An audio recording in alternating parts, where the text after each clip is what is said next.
अस्सलाम वालेकुम जी ਜ਼ਿਮੀਂਦਾਰ ਭਰਾਓ ਕੀ ਹਾਲ ਹੈ ਠੀਕ ਹੋ। ਜਿਸ ਤਰ੍ਹਾਂ ਦੇ ਤੁਸੀਂ ਜਾਣਦੇ ਹੋ ਤੁਹਾਡਾ ਭਰਾ ਸਜਾਦ ਗੁੱਜਰ ਇੰਪੋਰਟਰ 5 ਸਟਾਰ ਫਰਟੀਲਾਈਜ਼ਰ ਜਦੋਂ ਵੀ ਆਉਂਦਾ ਤੁਹਾਡੇ ਵਾਸਤੇ ਕੋਈ ਨਾ ਕੋਈ ਨਵੀਂ ਚੀਜ਼ ਲੈ ਕੇ ਹੀ ਆਉਂਦਾ ਹੈ।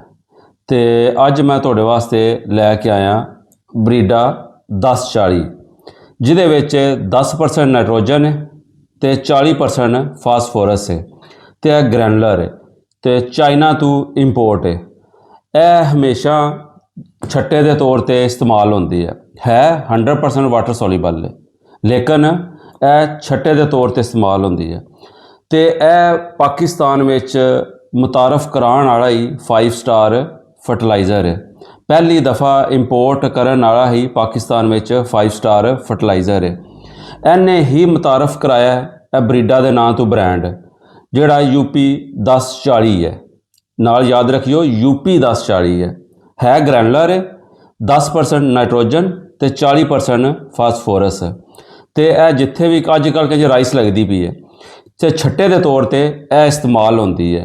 यह 100% वाटर सोल्यूबल भी है। इनू तुसी इस्तेमाल उत्ते भी कर सकते हो, जरूरी नहीं कि थल्ले इनू उत्ते भी इस्तेमाल करते हो, लेकिन ज़्यादातर लोग इनू थल्ले भी इस्तेमाल कर लेंगे ने छट्टे के तौर पर ਤੇ ਉੱਤੇ ਫਲੈਟ ਦੇ ਤੌਰ ਤੇ ਇਸਤੇਮਾਲ ਕਰ ਲੈਂਦੇ ਨੇ। ਦੂਸਰੀ ਸਿਸਟਮ ਹੈ ਵੇ ਕਿ ਇਹਦਾ ਨਾ ਜਿਹੜਾ ਰੇਟ ਵੀ ਦੂਸਰੀ UP ਨਾਲੋਂ ਯੂਰੀਆ ਫਾਸਫੇਟ 1744 ਨਾਲੋਂ ਸਸਤਾ ਹੈ ਤੇ ਲੇਕਿਨ ਫਾਇਦਾ ਉਹਦੇ ਨਾਲੋਂ ਵੀ ਜ਼ਿਆਦਾ ਹੈ। ਕਿੰਜੋ ਤੁਹਾਨੂੰ ਮੈਂ ਇਹਦਾ ਦਾਣਾ ਵੀ ਦੱਸਣਾ ਕਿ ਇਹਦਾ ਦਾਣਾ ਕਿੰਜ ਦਾ ਹੁੰਦਾ ਹੈ। ਕਈ ਲੋਕਾਂ ਨੂੰ ਦਾਣੇ ਦਾ ਨਹੀਂ ਪਤਾ ਤੇ ਲੋਕੀ ਖਰੀਦ ਲੈਂਦੇ ਨੇ। ਇਹ ਮੈਂ ਬੈਗ ਚੋਂ ਕੱਢਿਆ ਤੇ ਲੇਕਿਨ ਇਹਦੇ ਮੈਂ ਛੋਟੀ ਥੈਲੀ 'ਚ ਪਾਇਆ ਇਹ ਇਹਦਾ ਸੈਂਪਲ ਹੈ। ਇਹ ਵੇਖੋ ਲੇਕਿਨ ਇਹਦਾ ਤੁਸੀਂ ਗੌਰ ਕੀਤਾ ਹੋਵੇਗਾ ਇਹਦਾ ਜਿਹੜਾ ਸੈਂਪਲ ਹੈ ਨਾ ਬਿਲਕੁਲ SOP ਦਾਣੇਦਾਰ ਨਹੀਂ ਜਿਹੜੀ ਹੁੰਦੀ ਉਹਦੇ ਨਾਲ ਦਾ ਇਹ ਉਹਦੇ ਨਾਲ ਦਾ। ਤੁਸੀਂ ਇਹ ਚੀਜ਼ ਜ਼ਿਹਨ 'ਚ ਰੱਖਣੀ ਹੈ, ਇਹ ਚੀਜ਼ 'ਚ ਲਾਜ਼ਮ ਗੌਰ ਕਰਨਾ ਕਿ ਇਹ SOP ਦਾਣੇਦਾਰ ਤੇ ਨਹੀਂ ਕੋਈ ਤੁਹਾਨੂੰ ਭਰ ਕੇ ਦੇ ਰਿਹਾ। UP ਦਾਣੇਦਾਰ ਵੀ ਸੇਮ ਟੂ ਸੇਮ ਉਹਦਾ ਹੀ ਮਿਲਦਾ ਜੁਲਦਾ ਹੁੰਦਾ 19-20 ਦਾ ਫਰਕ ਹੋਵੇ ਤਾਂ ਬਸ, ਵਰਨਾ ਤੁਸੀਂ SOP ਦਾ ਦਾਣਾ ਚੁੱਕ ਲਓ ਤੇ ਇਹਦਾ UP ਦਾ ਵੀ ਦਾਣਾ ਚੁੱਕ ਲਓ, ਇਹ ਦੋਨੋਂ ਸੇਮ ਨੇ। ਉੱਥੋਂ ਖੁਦਾ ਦਾ ਨਾਂ ਜੇ ਧੋਖਾ ਨਾ ਖਾਈਓ, ਉਹ ਚੀਜ਼ ਧਿਆਨ ਨਾਲ ਵੇਖ ਲਿਓ, ਚੈੱਕ ਕਰ ਲਿਓ। ਫਿਰ ਜਿਵੇਂ ਮੈਂ ਤੁਹਾਨੂੰ ਹਰ ਵੀਡੀਓ 'ਚ ਕਹਿਣਾ ਤੁਸੀਂ ਜਿਹਦੇ ਕੋਲੋਂ ਵੀ ਮਾਲ ਲੈਣਾ ਇਨਵਾਇਸ ਲਾਜ਼ਮ ਲੈਣੀ ਹੈ।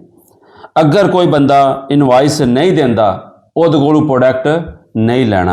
इनवाइस ना देने का मतलब तुसी समझते ही हो, तुसी खुद समझदार हो, दा मतलब की होना अगर इनवाइस बंदा नहीं देंदा पिया ते वो चीज़ का ख्याल रखना है।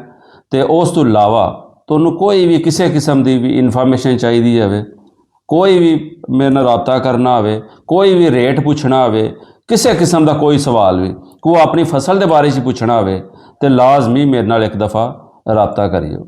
जज़ाकल्लाह।